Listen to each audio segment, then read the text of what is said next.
இங்கு கூடியிருக்கும் அனைவருக்கும் முதற்கண் என் வணக்கத்தை தெரிவித்துக் கொள்கிறேன். மிகவும் உற்சாகமான உங்களிடம் பேசுவதற்கு எனக்கும் உற்சாகமாக இருக்கிறது என்பதை நான் தெரிவித்துக் கொள்கிறேன். மரியாதைக்குரிய ராஜீவ் சந்திரசேகர் அவர்கள் உங்களோடு ஒரே நாடு ஒரே தேர்தல் என்ற நிகழ்ச்சிக்காக பேச வந்திருக்கிறார்கள். அவர்களுக்கு எனது வணக்கத்தை நான் தெரிவித்துக் கொள்கிறேன். அதே போல இந்த நிகழ்ச்சியை மிகச் சிறப்பாக நடத்தி கொண்டிருக்கும் அருமை சகோதரர் திரு அர்ஜுனமூர்த்தி அவர்களுக்கும் எனது வணக்கத்தை நான் தெரிவித்துக் கொள்கிறேன்.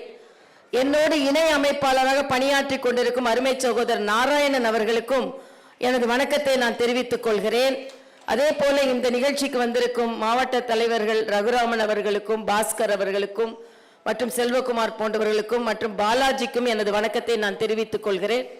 எல்லாவற்றிற்கும் மேலாக வருங்காலத்தில் ஒரே நாடு ஒரே தேர்தல் என்று வைத்து தேர்தலில் வாக்களித்து வருங்கால சட்டமன்ற உறுப்பினர்களையும் பாராளுமன்ற உறுப்பினர்களையும் முதலமைச்சரையும் பிரதம அமைச்சரையும் தேர்ந்தெடுக்க போகின்ற இந்த நாட்டின் தூண்களான உங்களுக்கு முதற்கண் என் வணக்கத்தை நான் தெரிவித்துக் கொள்கிறேன்.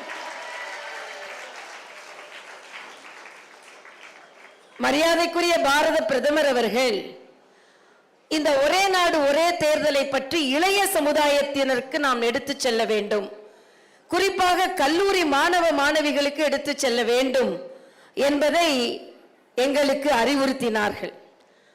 முதலில் எந்த பல்கலைக்கழகத்திற்கு எடுத்துச் செல்வது என்று நாங்கள் சிந்தித்தோம். ஆக முதலில் இது வெற்றிகரமாக நடக்க வேண்டும், மிகவும் பலமாக நடக்க வேண்டும், ஒரு ஆயுதத்தை போல நம் கையில் பலம் இருக்க வேண்டும். அப்படி என்றால் முதலில் தேர்ந்தெடுக்கப்படுகின்ற பல்கலைக்கழகம் வேல்ஸ் பல்கலைக்கழகமாக இருக்க வேண்டும் என்பதை நாங்கள் முடிவு செய்தோம். வேலுண்டு வினையில்லை என்று சொல்வார்கள், துள்ளி வருகிறது வெற்றி வேல் என்று சொல்வார்கள்.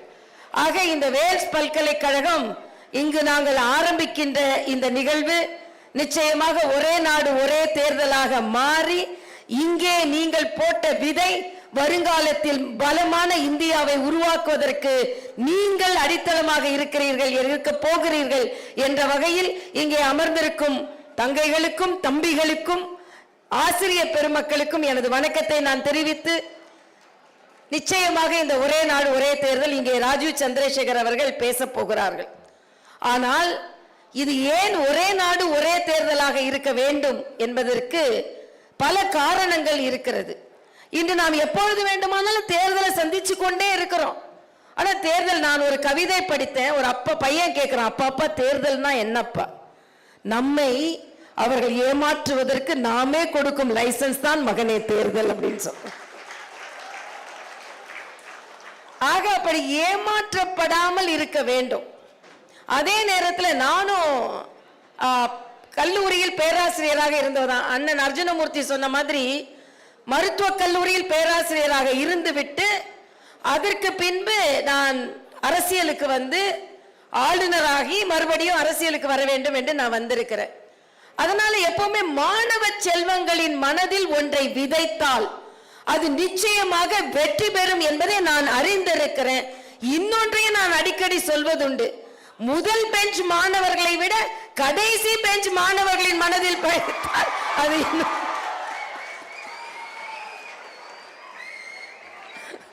இன்னும் அதிகமாக, ஏன்னா அறிவாளிகள் அங்கதான் உட்கார்ந்து இருப்பாங்க.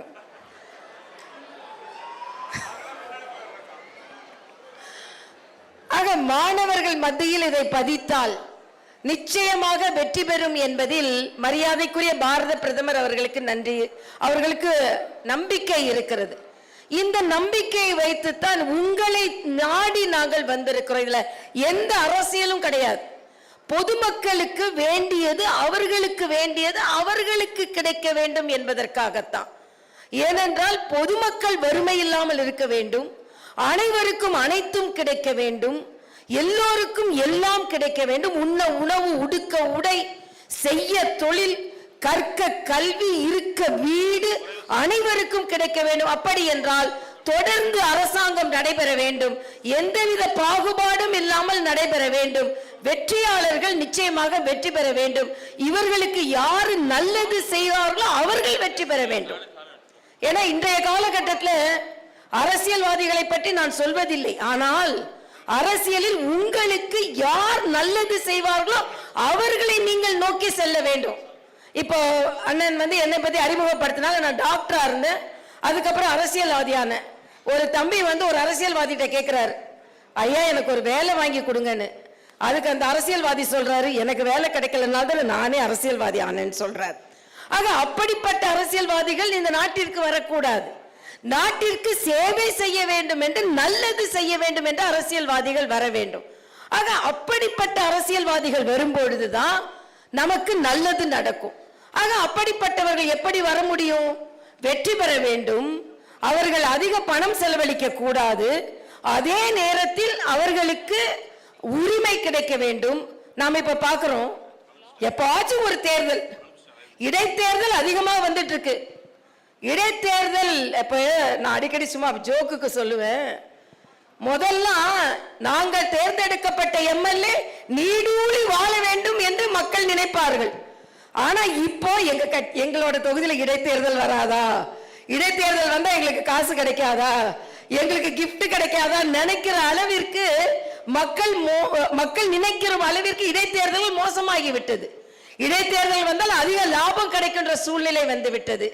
ஆனால் எந்த தேர்தலும் இடையில் வராமல் ஒரே நாடு ஒரே தேர்தல் என்று இருந்தால் 5 வருஷத்துக்கு ஒரு முறை தான் தேர்தல் வரும், அரசியல் ஸ்திரத்தன்மை இருக்கும், அப்போ நமக்கு எல்லாமே வெற்றி கிடைக்கும் என்பதை வைத்து நான் அனுபவம், Rajiv Chandrasekhar ji, as a young child I have experienced this one nation one election because my father was contesting as MLA and the Congress leader S.G. Vinayaka Murthy is a famous lawyer. He was contesting as member of parliament from North Chennai. My father was contesting from Rayapuram, an assembly constituency, and S.G. Vinayaka Murthy was the parliament. So we used to print only one poster, one campaign, one meeting, so one spending, so one energy, single energy. அதனால எங்க அப்பா சட்டமன்ற உறுப்பினராக, நான் சின்ன வயதில் இதற்கான அருமையை பெற்றிருக்கிறேன். எங்க அப்பா சட்டமன்ற உறுப்பினராக போட்டி போட்டார்கள், இன்னொரு தலைவர் பாராளுமன்ற உறுப்பினராக போட்டி போட்டார்கள். ஆக அப்போது ஒரே போஸ்டர், ஒரே மீட்டிங், ஒரே பிரச்சாரம், அப்ப எவ்வளவு செலவு மிச்சமாகுதுன்னு பாருங்க. ஆக அதே மாதிரி ஒரே நாடு ஒரே தேர்தல் என்று இருந்தால் அது உங்களுக்கான பணம் உங்களுக்காக கிடைக்கும், நீங்கள் அனைவரும் பலன் பெறுவீர்கள் என்பதை சொல்லி உங்களிடம் பேசியதில் எனக்கு மகிழ்ச்சி. நான் இன்று ஒரு போராட்டத்தில் கலந்து கொண்டு, நான் ஏறக்குறைய போலீஸ் கஸ்டடியில 3 மணி நேரம் இருந்துட்டு கரெக்டா இந்த 1 மணி நேரத்துக்கு தான் ரிலீஸ் பண்ணாங்க. 1 மணிக்கு ரிலீஸ் பண்ண உடனே வேல் பல்கலைக்கழக மாணவர்களை பார்க்க வேண்டும் என்று ஓடோடி வந்தேன் என்பதைத்தான் நான் சொல்ல வேண்டும். 3 மணி நேரம் வெயிலில் நின்று விட்டு என்ன 1 மணி நேரம், அரை மணி நேரம் கழிச்சு ரிலீஸ் பண்ணாங்கன்னா உங்களை பார்த்திருக்க முடியாது. ஆனால் இறைவன் உங்களை பார்க்க வேண்டும் என்று பணித்திருக்கிறார். அதனால் உங்களை பார்க்க வந்ததில் எனக்கு இறைவனுக்கும் நான் நன்றியை சொல்லி உங்களிடம் விடைபெறுகிறேன். நன்றி, வணக்கம்.